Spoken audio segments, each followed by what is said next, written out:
Welcome to this Walk Talk podcast. I'm Matt Smith. And I am Bruce Thompson. We hope you enjoy the episode.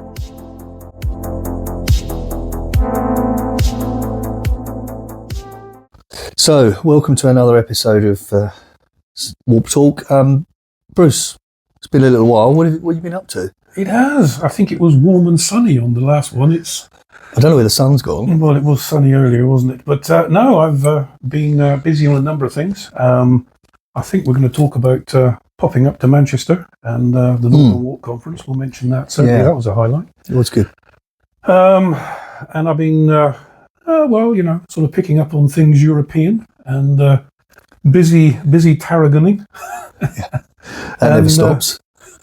All these exciting things. So, I mean, just to sort of start there, really, interesting to spend some time with people beyond the UK involved with open source intelligence and open source and the whole sort of hacking thing. And it's a 4-day conference called Hack EU, which doesn't mean you actually hack the European Union. It's a conference sort of set up by the Computer Incident Response Centre in Luxembourg, who obviously host MISP, and we'll come on to that as well a little bit in the podcast. But it's 4 days in Luxembourg, and it digs deep into a range of open source and talks on vulnerabilities and accumulations of information, and just the whole buzz there really that it is interesting to pick up on. Is, I think, slightly different to the UK. And I accept the nature of the conference was that it was kind of open source focused. But even then, there's a lot of talk about organizations, both central government, local government, and SMEs moving away from the big three. So the Amazon, Google, Azure setup, there's a lot of unhappiness about this, I think. And also a couple of regions. I mean, certainly the Danish have been quite outspoken about taking everything away from Microsoft. And I think, I know an entire German region has actually sort of moved already to open source, at pace. And is this essentially kind of removing our reliance on America? Effectively, yeah. That's what's underpinning it. I was reading only today that, the latest good idea from Microsoft is to sort of gather your wireless information and feed that back to your employer as to where you are. And then you've got the whole sort of AI co-pilot thing going on, and that's harvesting information. And you've got the snapshotting thing in sort of the desktops going on. And a lot of people in the EU, particularly in Germany, are saying they're just very unhappy with this, and it's not in keeping with their privacy concepts. And that's what's driving a lot of, do we really need Microsoft? Do we need the big three? So they're really up for it. They really are. Which is so totally the opposite of the UK. Yeah, so, I mean, over here, we sometimes see people blocking Proton Mail, for example, but Proton is seen as in a completely different way. Very neutral, very Swiss. They have infrastructure that the French are building lots of data centers. And it's... dare I say, the French data center I looked at is cheaper than AWS.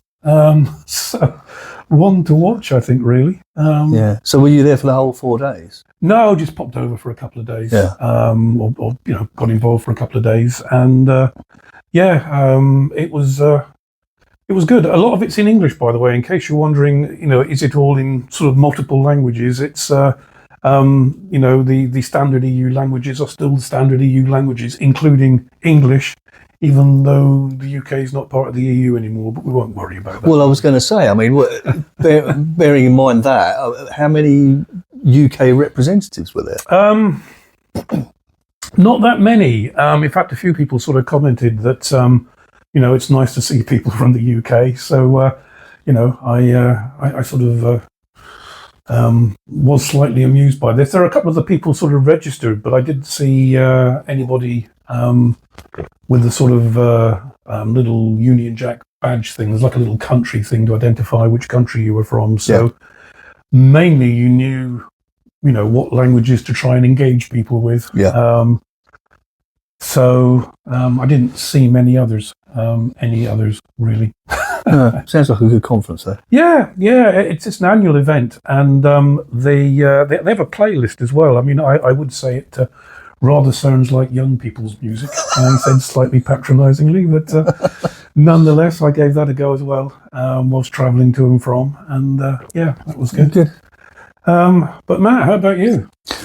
Well, I've been a bit busy over the last couple of weeks, but one thing that I did have a go at is people will know that the NCSC annual review has been published. There's been lots of chat about it online and on LinkedIn and stuff like that. I thought I would use your favourite AI tool and mine, Notebook LM, and upload the report into there just to see what it would say if I said, give me some key takeaways. Right. I don't think we can say yours and my favourite tool, AI tool, without mentioning Dr. Brett at this point. Well, no, that's right. He brought it to our attention, didn't he? He did. So it came up with three essential takeaways out of this report. The first one being shifting and raising awareness of national resilience. The second one was about shifting organisational responsibility from IT to the boardroom. It's not a new one, though, is it? It's really? Not new. I don't think none of this is new. And then strategically addressing sophisticated threats, including those posed by nation states and evolving technologies like AI and quantum computing. Again, not new. I don't think any of those three are new to anybody who works in cyber. However, it's nice to see that they are bringing awareness of the whole shift to the board thing. I thought that for me, I mean, I'm still not entirely sure who is the target audience for this report and who is actually going to read it.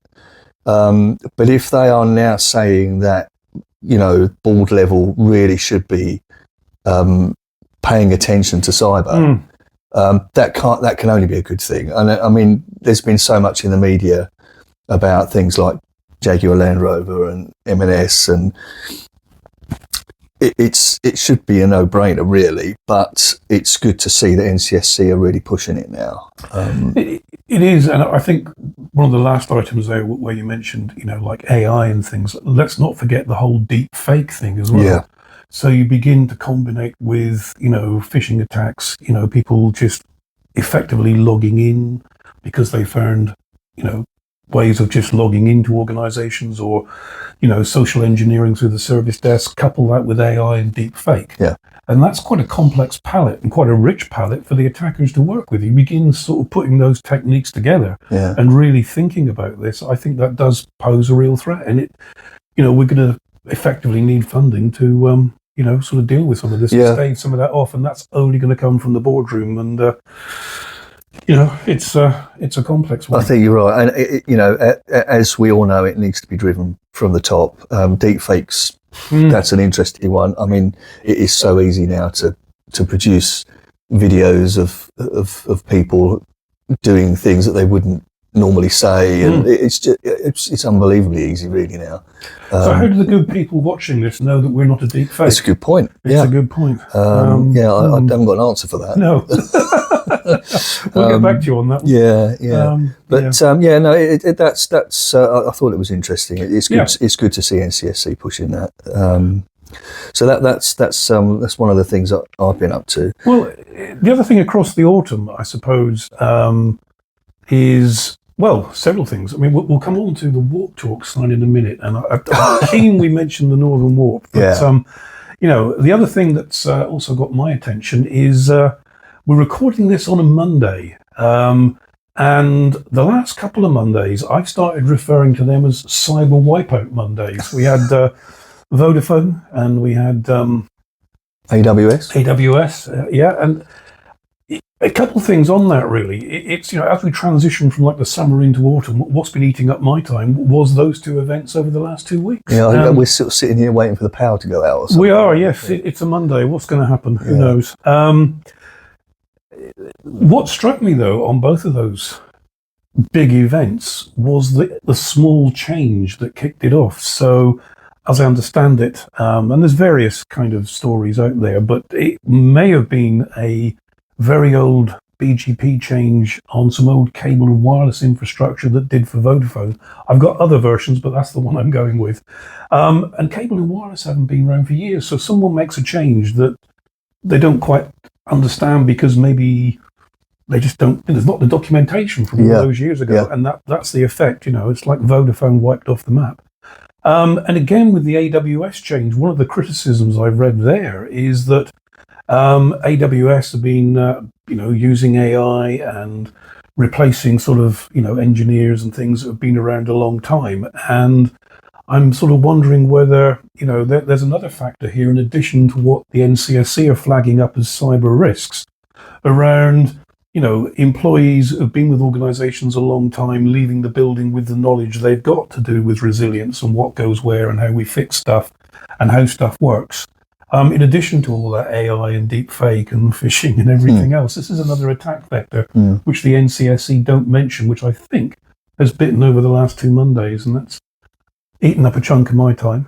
I suppose it just goes to show how important it is that good records are kept with regards to legacy systems, offboarding old services, what infrastructure's left floating around doing nothing seemingly, but potentially could have some reliance on. It's important stuff, isn't it? It is, and I think it also feeds into the other sort of component of good cybersecurity, which is that starters, levers, and movers process. Is it that the levers processes in those two organizations meant that documentation was lost? So-and-so's left the organization, they left the organization this number of years, months ago, will delete all their stuff. Whereas potentially a good use for AI might have been at the cab change, let's go back and scan for all of these things to see if we've got any references in that wealth of documentation. Good point. You can use the AI of your choice, but that could be a good use of AI or certainly machine learning rather than anything else. But that's a good point. And again, the NCSC, just going back to what you were saying there about the annual report, I think that popped up in Walk Talk last week, and I don't know if people have had a chance to look at the. I think the NCSC have published it, but it's a report from the Counter Ransomware Initiative. This is an international initiative. They were busy in sunny Europe last week. I was going to say the other weekend, but last week, and said lots of interesting stuff. So this is an international group that have access to all the sort of top anti-ransomware thinking and have begun to publish some very simple top tips. I think they will evolve into quite a useful initiative. But even their early stuff is quite good, and it's in Warp Talk somewhere. I think in the general channel, worthwhile checking that out. And I think as we commented on last time, whilst there are the big trophies, the Jaguar Land Rovers, the Marks and Spencers, and the big targets, Capita, 14 million fine. Okay. There are also the smaller SME and medium-sized company hacks and ransomware attacks that I think still largely go unreported, although I'm aware the ICO is focusing in on that, which is a good thing. But, been a busy few weeks then. So we're going to take this opportunity to remind you to like and subscribe this channel. It really does help us out. It's something that we keep forgetting to do every time we record one of these. If you're watching this on YouTube, do like the video and subscribe. It really helps us out. Thank you for that. And if you're watching it on Spotify, do the same. I don't know what you do on Spotify. Or even listening. Yeah, listening. If you haven't got to watch us, probably better. We hear the chairs are a bit Marmite. Some of you love them, some of you don't. So if you don't want to see the chairs, you can get this on Spotify and like us on there. That's or something. A good shout. Yeah. There we go. Yes, you can write in and let us know how much you like or dislike the chairs. There we go. Yeah. I love them. What about something serious? Oh, serious. No name? No, I think we can do no name. I think more exciting was the Northern Walk Conference. Oh, yeah. That was great. Yeah. I really enjoyed that. Yeah, no name was a bit dismal. Let's just talk about the Northern Walk Conference. The 12th of September seems like a It seems like ages ago. Yeah, it was, yeah. Yeah, it was a good 6 weeks, I think. I don't know what's happened there. But I think we need to say thanks to the hosts, Billy Graham and Eunice, who I think ran a number of sessions and hosted the seminar sessions, and they were certainly busy, I think, throughout the day, weren't they? They were, yeah. And if you're not aware of what this conference is, the Northwest, the Yorkshire and Humber, and IS Northeast, the three Northern Warps, they get together and they collaborate to put this Northern Warp conference together. I'm trying to remember how many they've done now. Fifth, I think it was the fifth. Yeah. It's a hybrid event. So plenty of people up there in person, lots of private sector partners exhibiting and talking, and you can dial in as well if you can't make it. Which is really good, and it was a really good event, and I really liked the format. Because they kind of moved away from the idea of people presenting at you all the time, and it was more based around panel sessions and breakouts, wasn't it? Yeah, I think that worked really well. It did, and we had our new secret weapon, the Warp Talk neon sign. I don't think we can get away without mentioning that. That had its first outing at the Northern Warp. And, it did. Well, I suppose the Northern Warp Conference was a driver for us, wasn't it? To sort of come up with this Warp Talk brand. We have the podcast, we have Warp Talk Slack, and we were both up there speaking, and we weren't really sure which hat we were supposed to be wearing. So we came up with this idea of forming the Warp Talk brand, and everything has sort of gone on from there. We produced the little sign that we've got here for the podcast and for using our exhibition, wasn't it? Nobody else had a neon sign. Nobody else had one. All these big organisations, no neon sign. So we were well up there. We were well ahead. It was a good event for us, I think, and they put on a cracking show. Yeah, talking a cracking show, I mean, we've mentioned the host, but I think we really need to shout out to the iNetwork team and Shelley, who organised that. I mean, it was seamless, really. It was. It was just absolutely great. Yeah. As they say in the trade, thanks for having us. It was good. And it has given me some ideas about our sort of jewel of the spring, which is the ISFL conference, which is mainly focused on the southern warps, purely because of geography. But we always it's always open to warps across the country. So. Yeah. So I mean, the jewel of the spring. So was this the jewel of the autumn? I think it was the jewel of the autumn. Yeah. I think we have two major warp conferences now, which is fantastic. But the ISFL one next year, 3rd of March, we are going back to Good Enough College, which some of you may remember from conferences of a bygone era, which we've been there before a few times. Queen Elizabeth Conference Centre was fantastic, but it's getting a bit expensive now. It's a bit of a rabbit warren as well. You can easily get lost in there. But we decided to move back to Good Enough College. And again, in terms of getting to the events, I think, the importance of forum meetings, going back to the basics of warps, the importance of forum meetings is that sort of human superpower of building social contacts, building that sort of social nature of things, getting to meet the people that you've only seen of, possibly in the Warp Talk Slack group. You see a name and you think they're quite interesting. It is a chance to meet up with them. And it's Good Enough College, just not, it's walkable from King's Cross. It's quite easy to get to. And again, a nice venue, and just like going up to Manchester, very easy to get to venue-wise. I think this is a trick as well. And, moving beyond making those contacts beyond sort of your warp forum or your warp group or your regional cyber area, it's a chance to meet and mingle with, people from across the entire sort of, I'm going to call it the warp movement. There we go. Yeah, well, I don't think you can emphasise that enough. I mean, warps are based on trust, and trust is built by meeting people in person and creating relationships with people, and that's why these in-person events are so important. So if you can get to these things, I know travel can be an issue, but it's well worth it. Absolutely. Yeah. And the lunchtime snacks. They can be very good. They can be very good. Yeah. They were very good. I'm a big lunchtime snack fan, and also the coffee quality was superb. I think actually, joking aside, the networking over lunch and breaks is just as valuable as the sessions themselves. It was, yeah.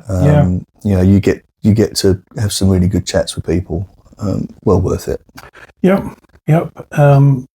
And so watch out for the ISFL conference in the spring, and I'm sure iNetworks will be promoting the autumn conference next year, and it's a great thing to sort of get back into the swing of things after the long hot summer. It was a good focus, and it was